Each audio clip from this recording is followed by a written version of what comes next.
家来到超越目标无名。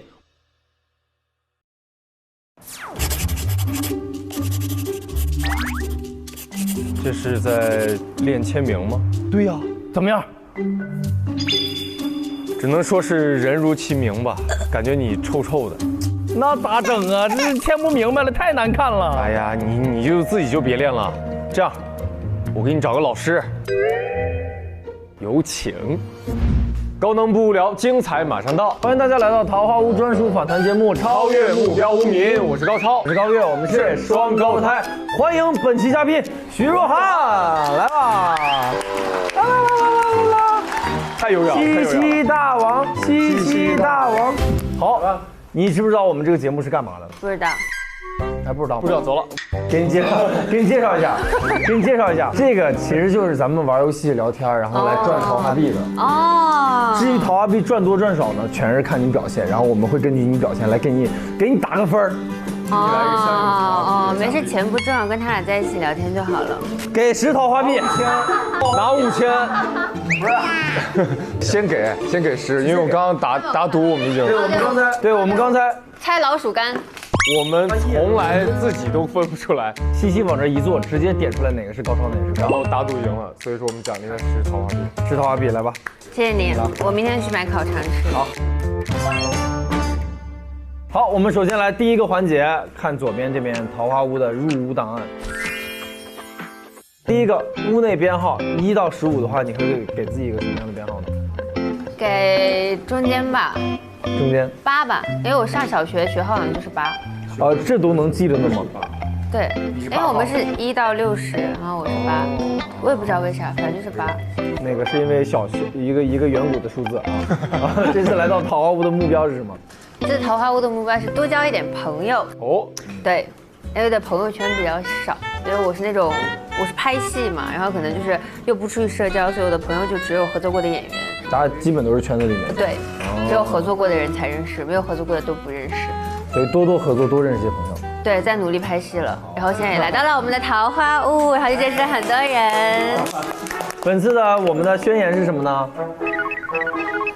一个口号之类都可以。喊话任意，想说什么说什么。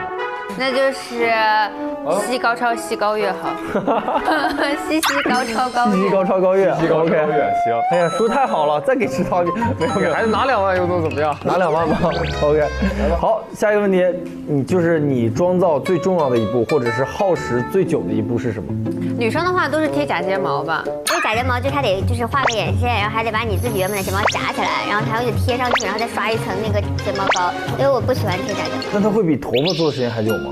一身的话，那可能是头发，但是我在妆的话就是假睫毛，假睫毛好麻烦，所以我私下完全不会贴。对，这个很难。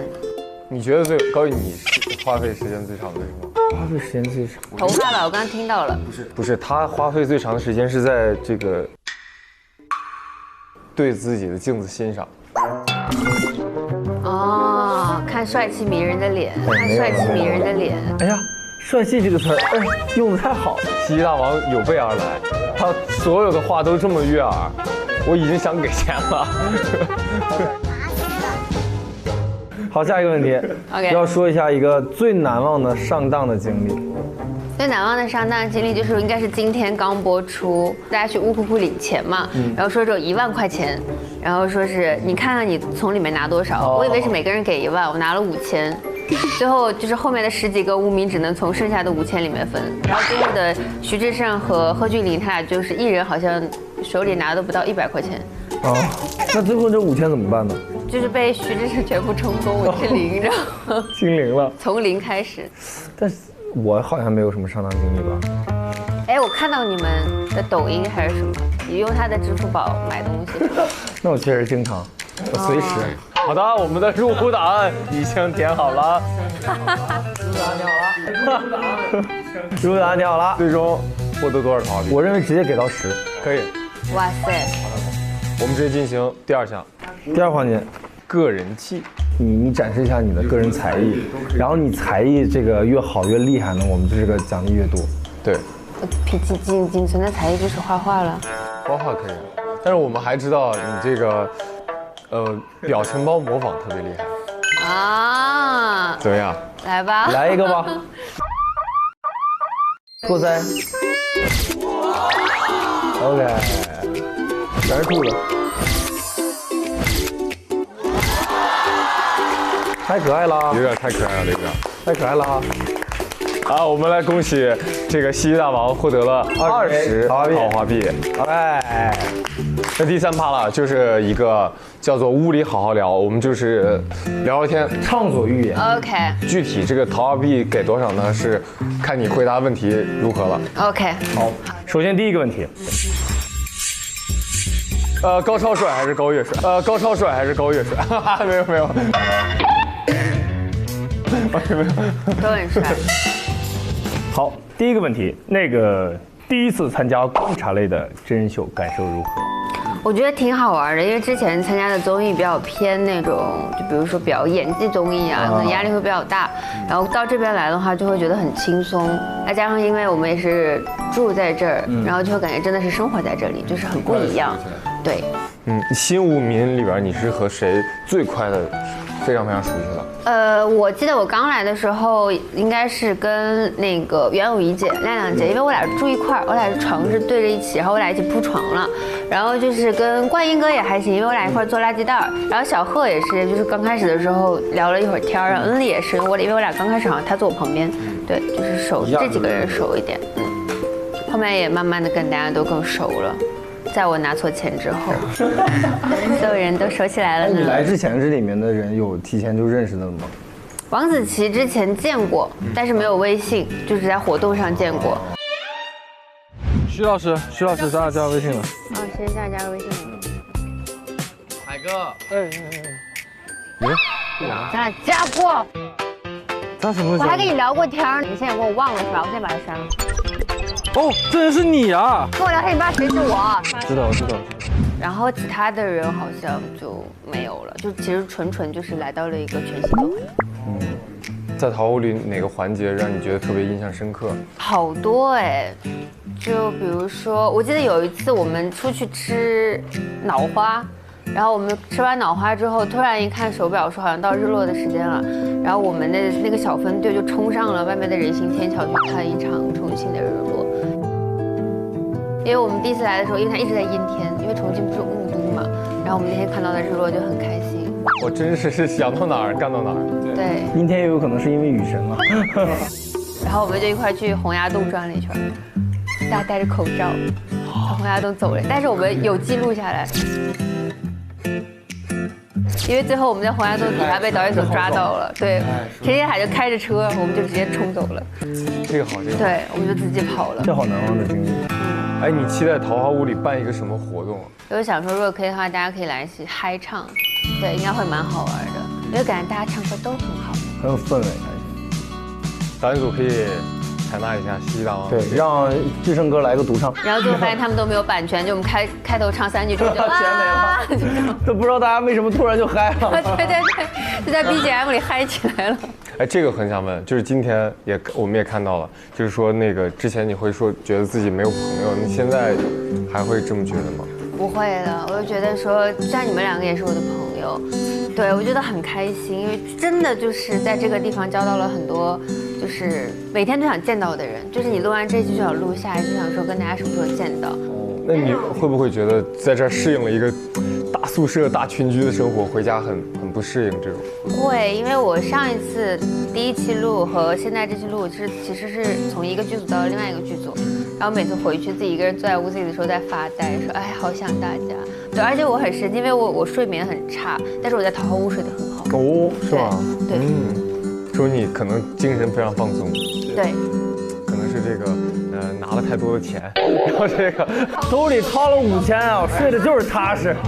这有钱人睡眠质量能不好吗？在我手里不到半个小时，志胜哥就说通风吧，然后就0。我一直以为到第3期他们会重新选舞长，然后结果来这期无人提这个事情，一个人提，我说 OK。你这从头当到尾的你就对，就是顺着舞长来的话，那你觉得这个你做舞长是很困难吗？还是说就是游刃有余？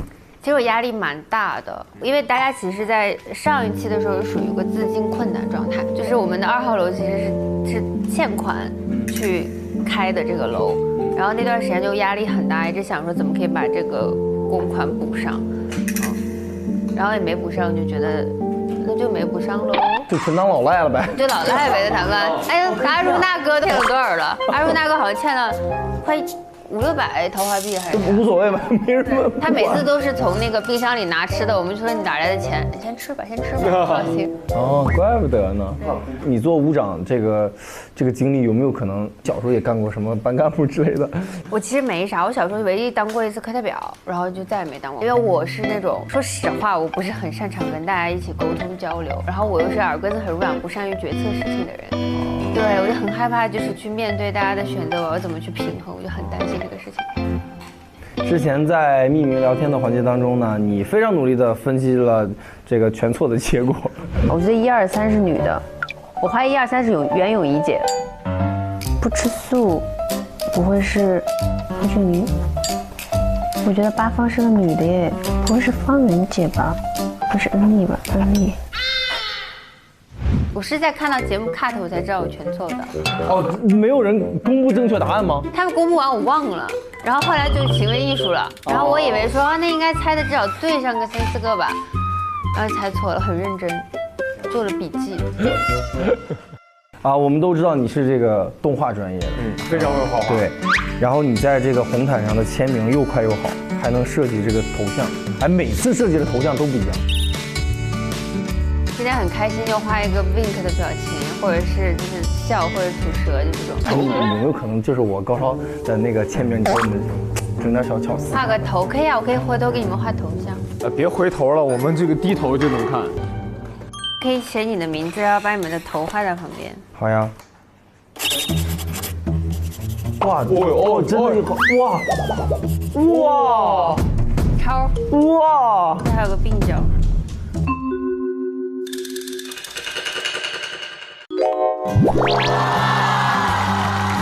震惊到我了，这比我想象中画的还要好。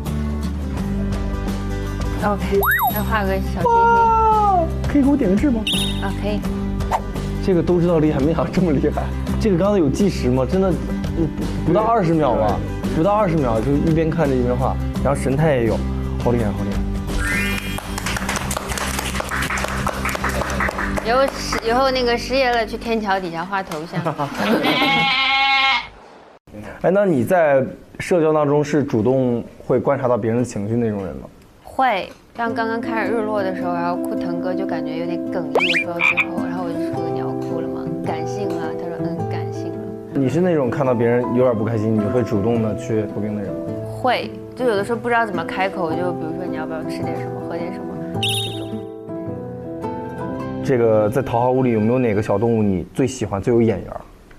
啊，我很喜欢我们养的猪，是什么样的猪？就小香猪，它那个鼻子就拱你湿湿的，然后有点又硬又软的那种，它叫拱拱拱。那是不是跟猫的鼻子有点像？它比猫要再硬一点，对你吃卤味的时候那种感觉。哎呀，怎么聊了？等会儿，你等一下，你要干什么？你说它可爱不是？确定是可爱，不是可口。因为你们没摸过，我只能说一个类似的，你知道吗？不是摸，太可爱了，太可爱了，流口水了。你想被清蒸还是被水煮呀？这太可怕了。你最喜欢的动物是啥呢？那我还是比较偏袒猫，因为我养了，对，因为我那只猫是放在爸爸妈妈那边，然后我一直很想养一只猫。前段时间就是那个孤独批犯了之后，就很想养猫。然后我们就有一次下班路上，然后我们开着我的车，他们说旁边有猫，我说快停车开门，快看它在哪里。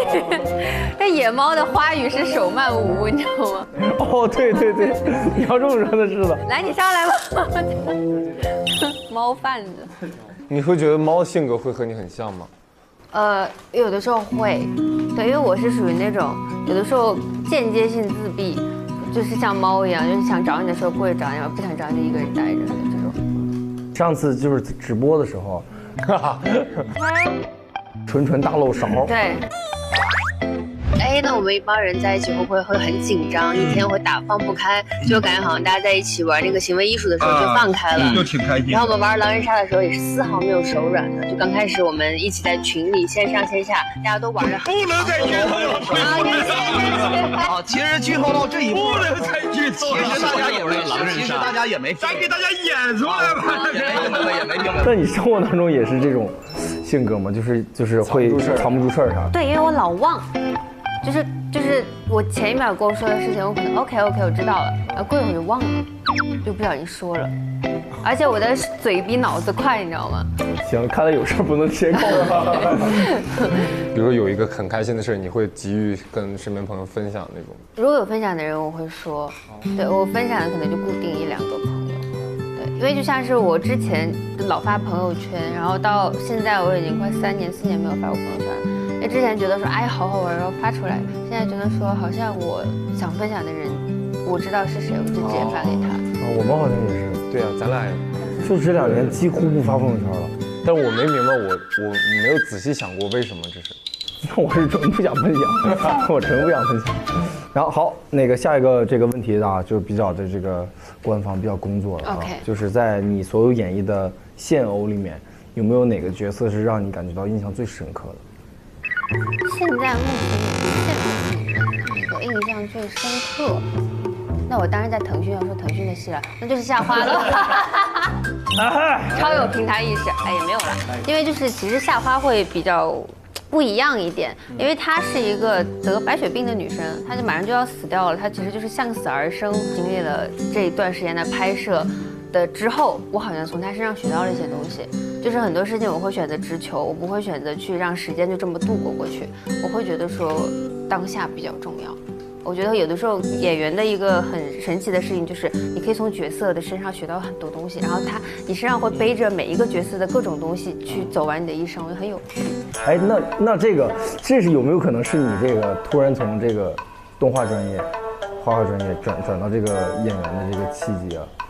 是不是？我第一部戏是成龙大哥的戏，就运气很好。我当时才上大3，就自己跑出去见了，然后见第一面，我说哇，我的耶，就是那种你知道吗？因为之前都是在什么电影赏析课上见到的一些人，然后就在说，那你现在是干嘛的？我说学动画的。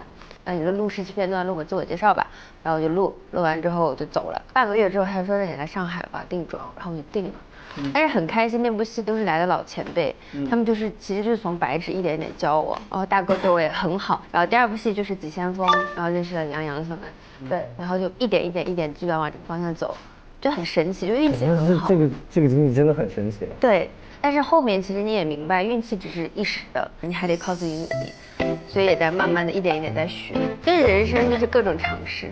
那在这个演艺道路上，你觉得谁的对你的帮助是非常大的？当然是大哥，就不然的话，我现在一定不会在这个行业。但如果说突然就是天降一部古装戏找你的话，你有没有什么？我拍过古装戏。你自己个人会觉得古装戏会对你有一些挑战吗？会，因为其实表演方法有一点不一样，因为你至少是古人，你穿着古装，你不能天天在这样乱动，它就会有很多限制。包括词、说话什么的都会。对，它会很文绉绉，会有一点。那你在这次拍这个古装戏有什么比较难忘的经历吗？我很感谢导演帮助了我很多，比如红尘四合啊、一枕春华呀，然后他们就会慢慢的去教你，然后就是我觉得他们愿意选择我，就是非常信任我，就很感谢他们在我没有呈现古装作品之前会给我一个信任。对，我相信腾讯以后也会找我演古装的，谢谢大家。啊，意识太强了，真的很好。在桃花坞里找一个人跟你搭戏，搭一个偶像剧的话，你会选择谁？我觉得每个人都可以演出一个不一样的题材的东西，大家都有自己的闪光点。跟你俩可以演生活剧啊。找我们的也是喜剧偏多，当然是的。对，所以我觉得希望有一天可以有人找你们演悬疑，或者是古装，或者是现偶，因为我觉得你们是一定可以完成其他题材的东西，不只是在这个地方。哦，快给钱吧，我受不了。我很认真的在说，对，因为我觉得每个人都有无限的可能性，并不是只是他完成了你就觉得他只有这个 OK。一直以来呢，你和粉丝都是一个双向奔赴的爱，而且还听说你为了这个剧宣啊，会自学韩语、日语，然后也会认真的去回复一下粉丝的这个信件。然后你觉得粉丝有没有什么做过哪些事情是让你感觉特别感动的？我记得我当时拍有一部古装戏的时候，刚开机应援的时候就10几个人，跟大家很开心的应援完之后我就走了。然后后来等到这部戏的杀青的时候，来了50还是100个人。当时你知道对面站了很多人在里面的时候，你突然瞬间就是有一种好想哭，就是你会觉得说哇，竟然有这么多人去为了我而来，就是你可以看到就是被人喜欢那种程度变化，你会觉得说啊，我要拍更多的东西给大家看。这个问题简直就是我现在想说的。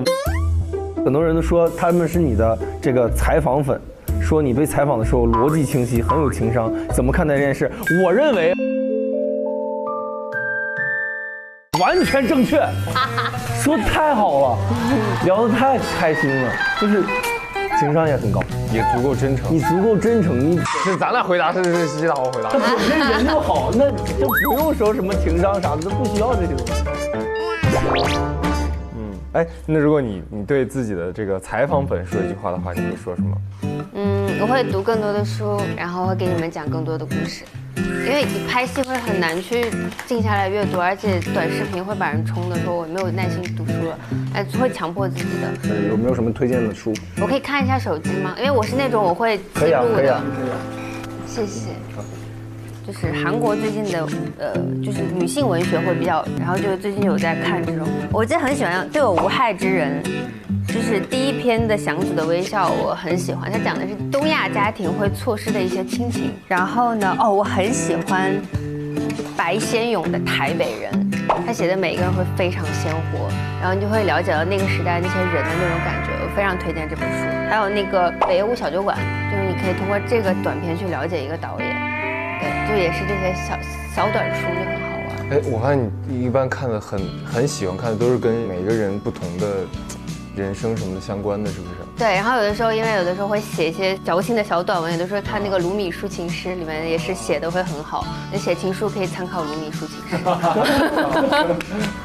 摘抄一下，推荐给大家。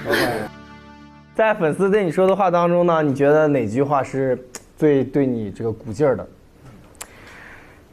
看见你的成长，流泪的不只是妈妈。因为大家身为公众人物，肯定会承受一些好的或者是坏的。原来刚出道的时候会想说啊，这些坏的可能是我一个人在承受。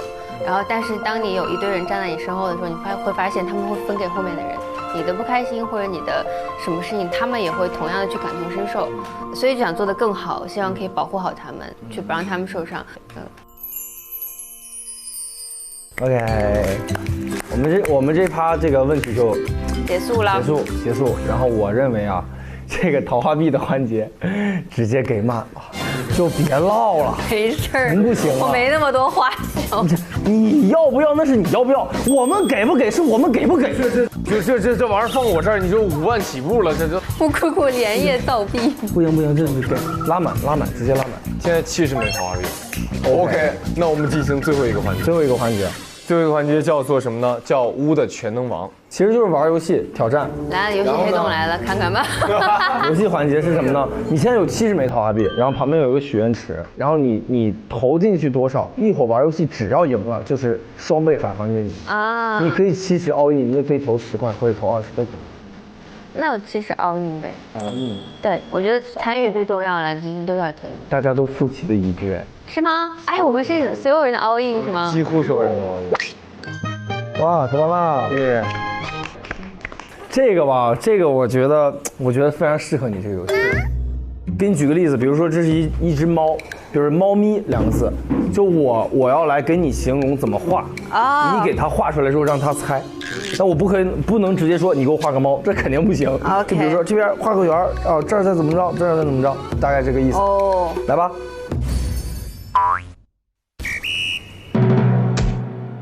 首先他是一个人，啊，然后给我先画一个人脸的圆，小一点点。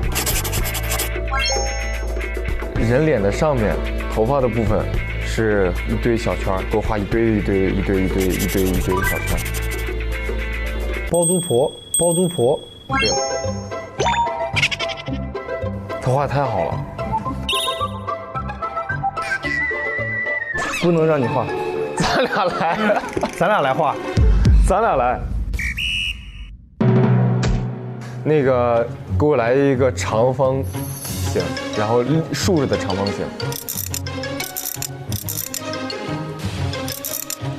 然后长方形的底下给我画一个椭圆，但是这个椭圆朝你右手边的方向画一个椭圆，你不用管它怎么拼接，你就给我这样画一个椭圆，但是要接上，它俩要接上，然后一定要是这个边是椭圆的边，这个边也是椭圆的边。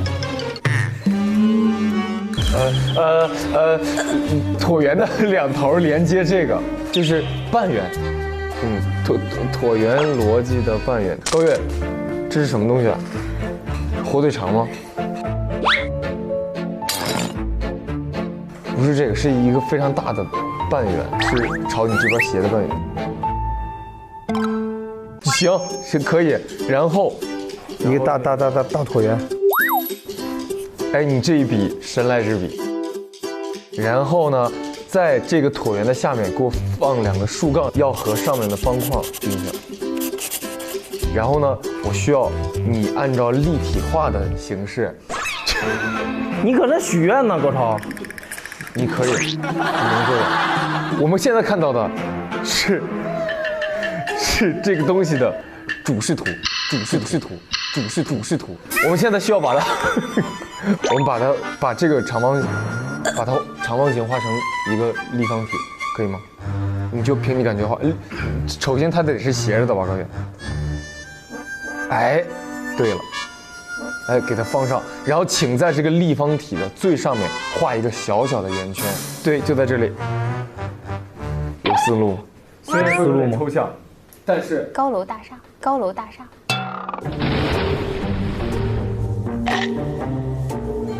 它没有那么的庞大。然后我们这样，我们在这个立方体这儿画一个小人儿，然后它的这个比例呢，大概齐啊。算了，有点脏，那个。那脏。马桶到底是什么？哎，哦，马桶。这是按键啊！哇，这怎么？我悟了。好聪明！我画完我都不知道这是什么东西。哦。我来猜啊，来吧，你选一个，然后给大家看。OK。看一下，画一个稻的这种瓜子。吉他拨片，然后在这边画2个椭圆，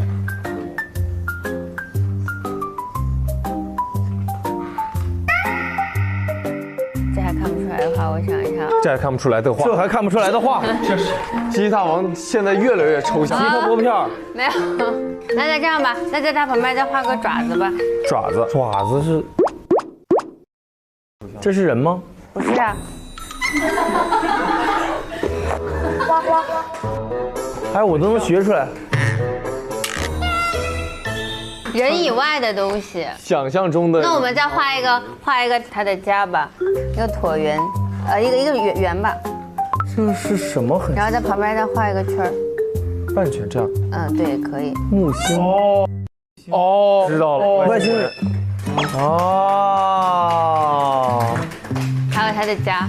哦。哎，西西大王，你纯画让我们猜怎么样？可以啊。看我们那不可能猜不到哎。那不一定，有一些有的很抽象的话，哎，我写一个吧，要不我想一个，你试一下。行。我想一个有什么？这个超级难，我觉得。我跟你小声说。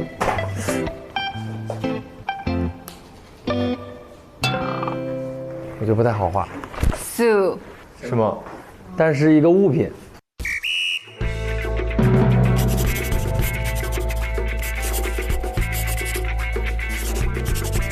这是高楼大厦。高楼大厦。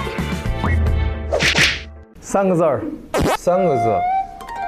大楼盖这个是啥？而且只有在晚上会有。烟火气。哦，烟火气也不好画，早上说烟火气了。然后这是会在上面待着的。哇，他好厉害，他好厉害，好厉害。只有在晚上有。重点放在这些亮光的地方。小亮光。霓虹灯。哦。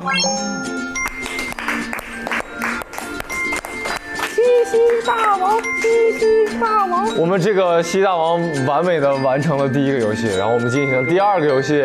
西大王，你这个游戏是你说，比如说你说一个数字，比如说你说84，你说完之后赶紧画，我就挑上钩，你就不能画了。哦，懂你意思了。看咱俩谁快啊！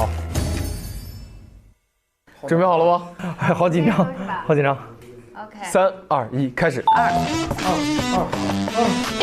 二，哎，停。高远。38。停。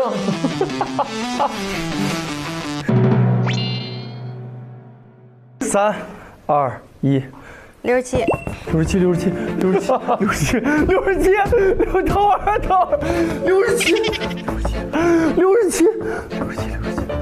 到。高远，你是有什么？我一点没让玩吧，高远。太快了，有点。高远来，来啊！不是，说不定一下就翻的呢。好，你先闭眼，不能看，先不看，你让我那个让我纯耍赖。闭眼啊，那个。 10，停。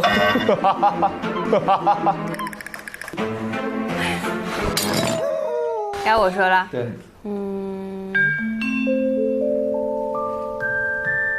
68。停。高儿，你能不能拿支笔咱俩一块儿整？我整不过他了。 咱纯耍赖嘛，高远，纯玩赖，我也不要脸了，反正不要脸了，脸不要了，来吧，开始吧，3、2、1，34。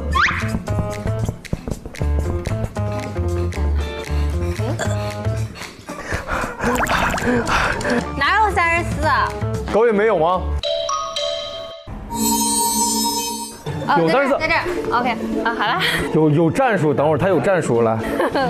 还有追赶的脚步很快，非常快，非常快，该你喊了。该我喊了。 11。哎，我那边11。哦，好听。OK。哎，他太快了。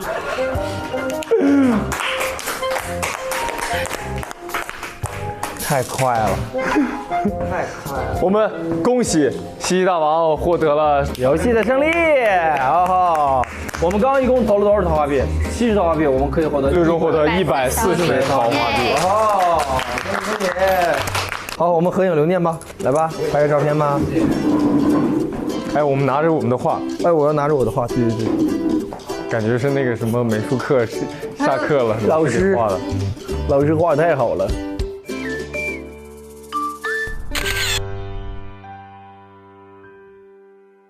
我是高超，我是高月，欢迎来到乌的心头号之双高游戏王之战。话不多说，来吧，来放点狠话。松松饼干我清冰冰，我的英文肯定热播。3、2、1，看这边，让我们看看谁是长子。没有动对，来接。你看他打多狠啊！还有下一个游戏，你等着吧。来，下一个游戏。别让我逮着啊，逮着就是个狠的。没打中，不玩了。这什么东西啊？哎呦，我头掉了。哎，够了。轮流想一个动作词，对方只能说是或不是。是不是？有没有证人？他说的他不是纯在遛狗是吧？每周4、周5来腾讯视频看《50公里桃花坞》第6季，12点 SVIP 更新 ，VIP 次日12点抢先看1周，每周6、周日12点 SVIP 惊喜加更，看更多正片未播精彩内容。每周1、周2 12点 SVIP 更新会员专享衍生，超越目标物名物的心头号、物名趣事、花样好物和多面爱好等你揭秘。周中更有各种精彩花絮及艺人 Vlog 放送，更有不定期惊喜直播等你解锁。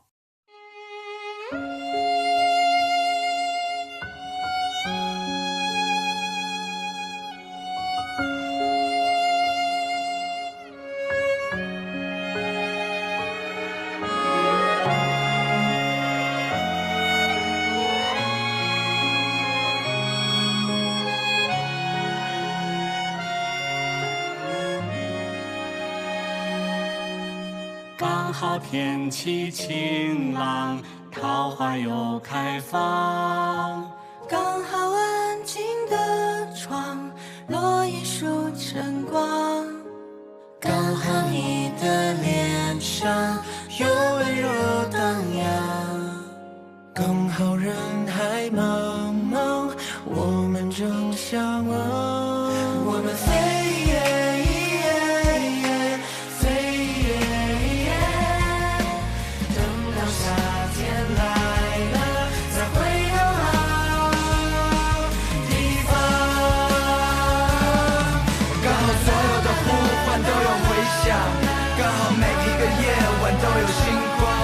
分别后的某天，再次抬头望，又想起那时曾肩并肩一起唱。刚好所有的呼唤都有回响，刚好每一个夜晚都有星光。分别后的某天，再次抬头望，又想起那时曾肩并肩看过的月亮。